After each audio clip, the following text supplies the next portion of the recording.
大家好，欢迎来到我的频道。上期关于政治化机场争议的视频下面，我看到几个评论，我认为这几个评论非常典型的体现了国内被教化出的一种认知模式。所以本期视频我想要讨论一个更深入的问题，就是社会冷漠与底层对立是如何被制造与维持的。谈道德品行，我认为太模糊和笼统，我们还是应该回到个人动机上去。我上个视频就说过，我为政治化发声，并非是因为我心怀慈悲，我对立无私博爱人设也没有兴趣，而是我认为一个社会对弱势群体越友好，我作为一个普通人就越能受益。因为目前普通人在很多方面，比如就业、医疗、教育、消费等等，都非常可能处于弱势的一方，这个就是我的行为动机。而我发现很多人并不是这么想的，他们会认为现在这个社会体系为普通人或者说留给弱势群体的资源总体数量是不会发生变化的，你多拿了我就少拿了，所以在他们的认知里，一个弱者的敌人是另一个弱者。这些回复的大致意思是说，机场工作人员作为底层打工人也是弱势群体，而政治化当时的情绪化言论牵连到了他们，我为政治化发言就是忽略他们的境遇，是站在了同为弱势群体打工人的对立面。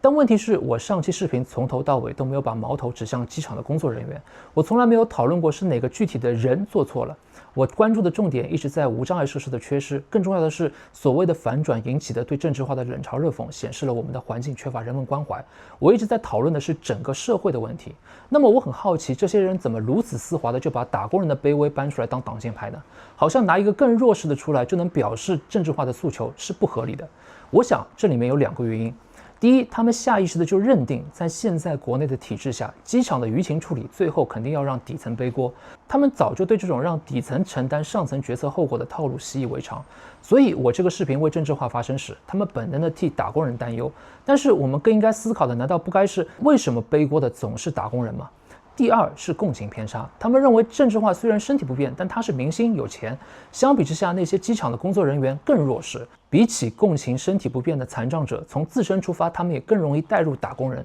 更容易共情。但事实上这种比较本身就是错误的，而这两个原因最终都指向了一个核心意识，就是在我们的这个社会里，弱势群体之间被塑造成了竞争的关系，于是在弱势群体之间，要么比谁更惨好多博取一点关注，要么比谁更会哭好多分一点奶。可问题是，这些人被灌输的思想就是奶就是这么点，别人多喝的那一口就是自己少喝的这一口。所以当政治化的争议发酵，一些人实际上怕的是社会资源倾向于残障者，那么分到自己手里的资源就会变少，于是他们通过攻击政治化发泄自己的担忧。因为无障碍设施不管建得有多么完善，至少在目前对他们来说是意义不大的，而他们害怕现在用来改进这些设施和服务的资源，实际上是自己资源的损失。我们的社会早就设计好了一整套驯化体系，从生活各个方面的层级逻辑都在潜移默化地教人服从，而这套体系则在无形中服务于上层秩序。他告诉你，分给底层的资源就是这么多，你要的话就要和同处底层的人去抢，而不是团结起来去争取更多。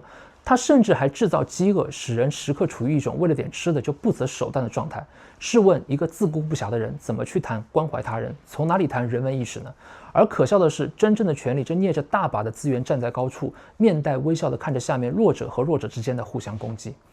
我曾经做过一期关于古罗马面包与竞技场政策的视频。古罗马的皇帝为了维持社会秩序，转移社会矛盾，会定时举行大型的决斗比赛，为前来观赏决斗的民众分发免费的面包。民众在看台上得到了食物与刺激，就暂时忘记了现实的贫穷与压迫。而在决斗场中央，决斗士们彼此厮杀，鲜血四溅，他们的痛苦和生命成为了取悦群众、转移愤怒的娱乐。而皇帝和贵族们则坐在高处，享受着继续井然的狂热。